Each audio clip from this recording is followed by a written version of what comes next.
সুপ্রিয় দর্শক, আমরা আজকে আন্তর্জাতিক সম্পর্কের অন্যতম একটা আলোচিত বিষয় ইসরায়েল প্যালেস্টাইন সংঘর্ষ বা ইসরায়েল প্যালেস্টাইন কনফ্লিক্ট নিয়ে আলোচনা করব। আমরা গতকালও এই ইসরায়েল প্যালেস্টাইন কনফ্লিক্ট নিয়ে আলোচনা করেছি। ইসরায়েল এবং ফিলিস্তিন যে সমস্যা সেটা বুঝতে হলে আমাদের বিভিন্ন ধরনের যে বইপত্র, গবেষণাপত্র, এগুলো আমাদেরকে জানতে হবে। এরই ধারাবাহিকতায় আমরা আজকে একটা বই নিয়ে আলোচনা করতে চাই, সেটা হচ্ছে প্রটোকলস অফ জায়নিজম। এটা ইহুদি ষড়যন্ত্রের গোপন দলিল। এটা ভাষান্তর করেছেন মোহাইমান পাটোয়ারি, তামিম ইবনে ইয়াকজান। আসলে এই বইটা নিয়ে অনেক ধরনের সমালোচনা, অনেক ধরনের বিতর্ক রয়েছে। তো আপনারা বইটা ঐতিহ্য প্রকাশন থেকে প্রকাশিত হয়েছে, এটা আপনারা দেখতে পারেন। এবং এখানে ইহুদি ষড়যন্ত্রের যে গোপন দলিলে তাদের যে বিভিন্ন ধরনের নীতি, নিয়ম কানুন ইত্যাদি বিষয় খুব সুন্দরভাবে তারা তুলে ধরেছেন।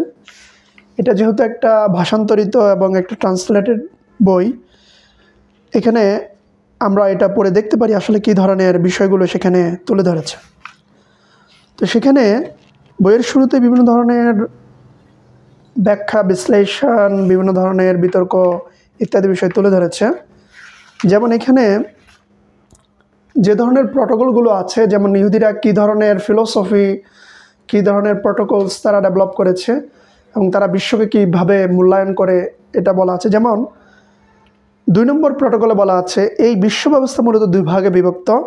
একটা হচ্ছে আমাদের জায়নিস্টদের বিশ্ব ব্যবস্থা, আর একটা হচ্ছে গোয়িমদের। এই গোয়িমদের বলতে বোঝানো হয়েছে অ-ইহুদি, তবে সকল ইহুদি এই প্রকল্পে অংশগ্রহণ করেনি।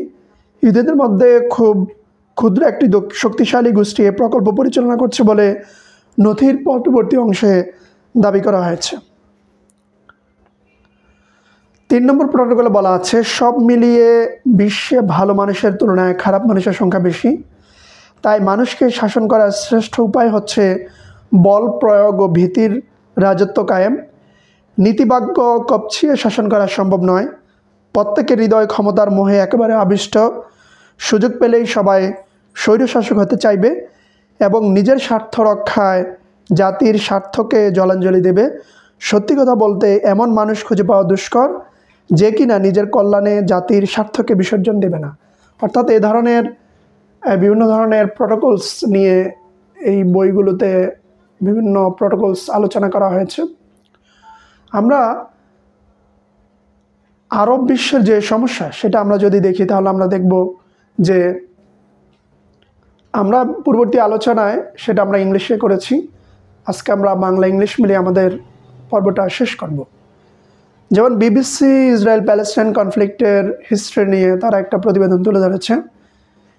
The conflict between Israel and Palestine people is one of the longest running and most violent disputes in the world. যেটা আমরা শুরুতে বলেছি যে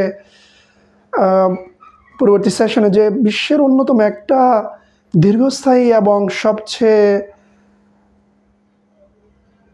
মারাত্মক একটা সংঘর্ষ বা দীর্ঘস্থায়ী একটা সংঘর্ষ হচ্ছে Israel Palestine conflict.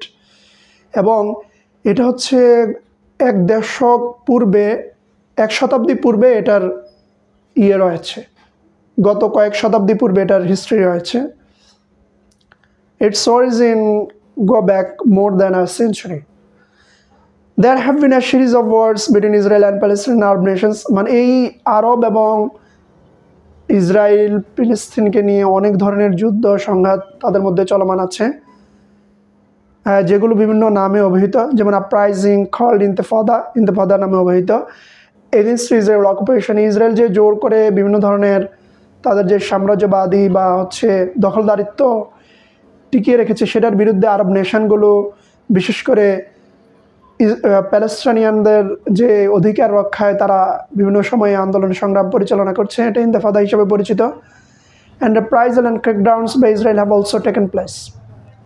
The consequences of the historic dispute over issue, including land, borders, rights, are still being felt and include the latest war between Israel and Hamas in Gaza. অর্থাৎ এখানে সমস্যাটা মূলত ভূমি, সীমান্ত এবং মানুষের অধিকার নিয়ে মূলত তাদের এই আন্দোলন সংগ্রাম পরিচালনা হচ্ছে।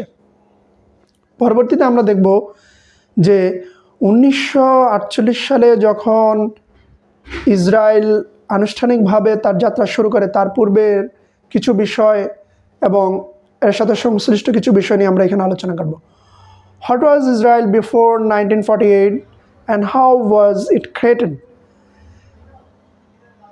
Britain took control of the area known as Palestine in World War I, following the defeat of Ottoman Empire, which had ruled the part of the Middle East.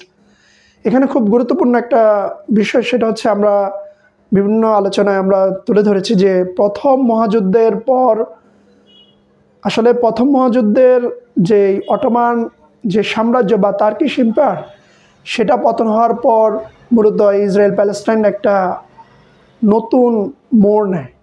অর্থাৎ আরব বিশ্ব এবং মিডল ইস্ট বিশেষ করে তখন কিন্তু তুরস্কর যে সাম্রাজ্য সেটার অধীনে ছিল, কিন্তু প্রথম মহাযুদ্ধের পতনের পর তখন কিন্তু সেটা অটোমেটিক্যালি ব্রিটিশ সাম্রাজ্যের অধীনে চলে আসে। An Arab majority and Jewish minority lived there as well as other ethnic groups. এখানে মূলত এই আরবের অন্যান্য জনগোষ্ঠীর সাথে ইহুদি সম্প্রদায় এবং অন্যান্য নৃতাত্ত্বিক গোষ্ঠীগুলো কিন্তু এখানে বিভিন্ন সময় বসবাস করছে। Tension between Jews and Arab population depend when UK agreed in principle to the establishment of a national home in Palestine for Jewish people, a place known as the Balfour Declaration. অর্থাৎ 1917 সালে Balfour declaration এর মাধ্যমে যখন একটা ফিলিস্তিনে ইহুদি সম্প্রদায়ের জন্য তাদের যে ন্যাশনাল হোম তৈরি করার যে বিষয়টা সেটা যখন ব্রিটিশ সরকার হাতে নেয়, তারপরে কিন্তু এই সমস্যা একটা দীর্ঘস্থায়ী সমস্যা হিসেবে পরিগণিত হয়। Jews has historical links to the land, but Palestinian Arab also had a claim dating back centuries and opposed to the mob. The British said the rights of the Palestinian Arab already living there had to be protected. অর্থাৎ এই যে তারা Balfour ডিক্লারেশনের মাধ্যমে ইহুদিদের জন্য একটা national home করবে, তারা বলছে যে আরবদের যে স্বার্থ তো কিন্তু তারা রক্ষা করবে, কিন্তু পরবর্তীতে দেখা গিয়েছে যে আসলে এই যুক্তরাজ্য আসলে আরব বিশ্বের যে বিশেষ করে ফিলিস্তিনের যে স্বার্থ রক্ষায় তারা কাজ করেনি। পরবর্তীতে আমরা দেখব CFR এডুকেশন আসলে এই আরব এবং ইসরায়েলের নিয়ে অনেক ধরনের যুদ্ধ সংঘাত আমরা দেখেছি, তবে আনুষ্ঠানিকভাবে এই সংঘাত বা হচ্ছে এ ধরনের যে সংঘর্ষ সেটা সূত্রপাত হয় মূলত 1947 সালের 29 নভেম্বর যখন Jews celebrate the partition plan in Jerusalem. মূলত the UN secretary general assembly passes resolution 181 calling for the partition of the Palestinian territories into two states, one Jewish and one for Arab. অর্থাৎ জাতিসংঘের সাধারণ পরিষদ কর্তৃক যখন 181 নম্বর resolution pass হয়, সেখানে মূলত এটা পার্টিশন প্ল্যান নামে পরিচিত, যেখানে এমন একটা ভূখণ্ড দুটো রাষ্ট্র নির্মিত করা হবে, প্রতিষ্ঠা করা হবে, যেটা একটা হচ্ছে ইহুদি সম্প্রদায়ের জন্য এবং আরেকটা হচ্ছে আরবদের জন্য। The resolution also envisions an international UN-run body to administer Jerusalem. The Palestinian territories had been under the military and the administrative control of the United Kingdom, known as a mandate since the 1917 defeat of the Ottoman Empire in World War I. As I have already mentioned it earlier, civil strife and violence between the Jews and Arab communities of the Palestinian territories intensified. আসলে এই যে দুটো রাষ্ট্রের যে ঘোষণা এবং এই বিষয়টা মূলত প্রাথমিকভাবে যুক্তরাজ্যের মাধ্যমে এবং জাতিসংঘের তত্ত্বাবধানে পরিচালিত হওয়ার বিধান বা সিদ্ধান্ত নেওয়া হয়েছিল। পরবর্তীতে কিন্তু আমরা দেখেছি যে এটা অর্থাৎ প্রথম মহাযুদ্ধের পর যখন টার্কিশ এম্পায়ারের পতন হয়, তখন কিন্তু ইউকে এখানে তাদের মতো করে ইহুদি সম্প্রদায়ের জন্য একটা ল্যান্ড বা ভূখণ্ড তারা প্রতিষ্ঠা করে। আমরা এই নিয়ে আরও বিস্তারিত পরবর্তীতে বলবো। Guardian, what are the root causes of Israel Palestine conflict? এই আসলে ইসরায়েল এবং ফিলিস্তিনের যে সংঘর্ষ, সেটার যদি আমরা রুট কজেস দেখি তাহলে আমরা দেখব যে বিভিন্ন ধরনের কারণ রয়েছে। এর মধ্যে একটা হচ্ছে যখন ইউরোপে ইহুদি নিধন চলছিল, এবং এটা নিয়ে অনেক ধরনের সমালোচনা, অনেক ধরনের বিতর্ক রয়েছে, এবং সেখানে তাদের জন্য এমন একটা ভূখণ্ড তারা খুঁজছিল যাতে করে সেখানে অন্য সম্প্রদায়ের সাথে তাদের তেমন ধরনের কোনো সমস্যার সৃষ্টি না হয়। পাশাপাশি এমন একটা জায়গা নির্ধারণ করা যাতে করে বিশেষ করে ইহুদিদের স্বার্থ সংরক্ষিত হয়, সেখানে মুসলিম বা অন্যান্য যে সম্প্রদায় আছে তাদের স্বার্থকে সেভাবে তখন মূল্যায়ন করা হয়নি। ব্যালফোর ডিক্লারেশন এবং জাতিসংঘ কর্তৃক 1948 সালে যে ইসরায়েলকে রাষ্ট্র হিসেবে স্বীকৃতি দেওয়ার পর কিন্তু মূলত সমস্যাটা প্রলং হয়। সাম উইল বিগেন দ্য রোমান্স, অর্থাৎ মানে এই যে যদি বলা হয় যে ইসরায়েল প্যালেস্টাইনের সমস্যাটা আসলে মূল কারণ কি, বিভিন্ন ধরনের ব্যাখ্যা আমরা দিতে পারবো। মূলত সেখানে আমরা জানি জেরুজালেম অন্যতম মুসলমানদের প্রথম ক্যাবলা, এবং এই ক্যাবলা কিন্তু এটা ইহুদি, খ্রিস্টান, মুসলিম সম্প্রদায় সহ বিশ্বের নামকরা এবং প্রধান ধর্মীয় গোষ্ঠীগুলোর অন্যতম প্রধান তীর্থস্থান। এজন্য এটাকে আসলে কেন্দ্র করেই মূলত এই সমস্যাটা এখনও চলমান রয়েছে। রোমানরা যদি জিজ্ঞেস করা হয়, রোমানরা এক ধরনের ব্যাখ্যা দিবে, বা অন্য গবেষকরা যারা আছে যে মতালম্বী বা যে পার্সিয়ালিটি মেনটেন করে সে সেভাবে ব্যাখ্যা দেবে।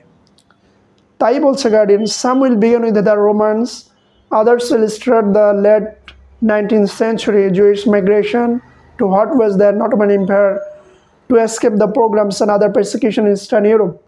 পশ্চিম ইউরোপে যখন আমরা বলছিলাম যে ইহুদি নিধন চলছিল, হলোকাস্ট যেটা বলা হয়, আসলে তাদেরকে তখন তারা ওইখান থেকে এই অত্যাচার নিপীড়ন থেকে বাঁচার জন্য তারা কিন্তু বিশ্বের বিভিন্ন স্থানে ছড়িয়ে ছিটিয়ে পড়ে।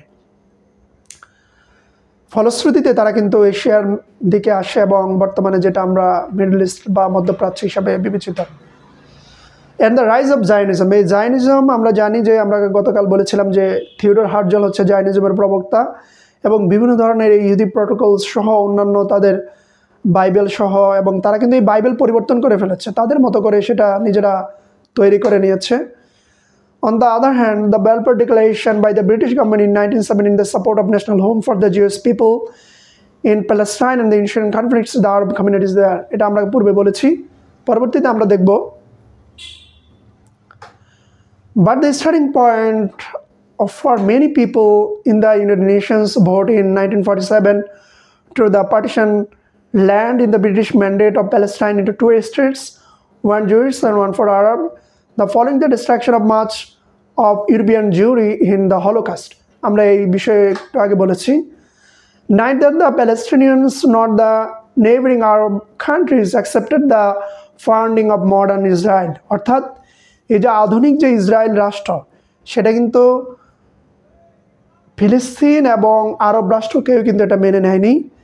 Fighting between Jews and the armed groups, Jewish armed groups, some of which the British regarded as terrorist organizations, and the Palestinians escalated until the armies of Egypt, Iraq, Transjordan, Syria invaded after Israel declaration independence in May 1948. অর্থাৎ Israel যখন স্বাধীন রাষ্ট্র হিসাবে স্বীকৃতি দেওয়া হয় এবং তারা যখন ঘোষণা করে, তখন কিন্তু আরব বিশ্বে একটা যুদ্ধ হয়, এবং সেখানে মিশর, ইরাক, জর্ডান, সিরিয়া ইত্যাদি অনেকে এই যুদ্ধে জড়িয়ে পড়ে। With Israel's new army gaining ground and armistice agreement in 1949 saw new de facto borders that give the fledgling Jewish state considerably more territory than it was awarded under the UN partition plan. পরবর্তীতে আমরা দেখব যে what happened to the Palestinians who were living there, অর্থাৎ যেখানে যারা ওইখানে এখন বসবাস করছে আসলে তাদের কি হচ্ছে। আমরা জানি প্রতি বছরই বিশেষ করে রমজানের সময় বা হচ্ছে যখন ইসরায়েলে কোনো ধরনের নির্বাচন হয়, তখনই কিন্তু এটা ইচ্ছাকৃতভাবে হোক অনিচ্ছাকৃতভাবে হোক সেখানে একটা যুদ্ধ বেজে যায়, এবং সেখানে নিরীহ মানুষের উপর অত্যাচার নিপীড়ন বোম নিক্ষেপ করা হয়। এখন আমরা আসলে এ ধরনের আলোচনা আমরা দেখি যে আমরা চলমান রাখব। আমরা এটা সংক্ষেপে শেষ করে আমরা আমাদের আলোচনার ইতি টানব। About 7 lakh Palestinians were expelled or failed. About 48-85% of the population of the territory captured by Israel and were never allowed to return. অর্থাৎ সেখানে কিন্তু এই যে রাষ্ট্র প্রতিষ্ঠা হওয়ার পর প্রায় 7 লাখ ফিলিস্তিনি জনগণ তারা কিন্তু বাধ্য হয়েছে সেখান থেকে বিতাড়িত হওয়ার জন্য, এবং 85% যেই ভূখণ্ড সেটা কিন্তু জোরপূর্বক ইসরায়েল কর্তৃক সেটা দখল করা হয়েছে এবং অনেককেই সেখানে আর কখনো ফিরতে দেওয়া হয়নি।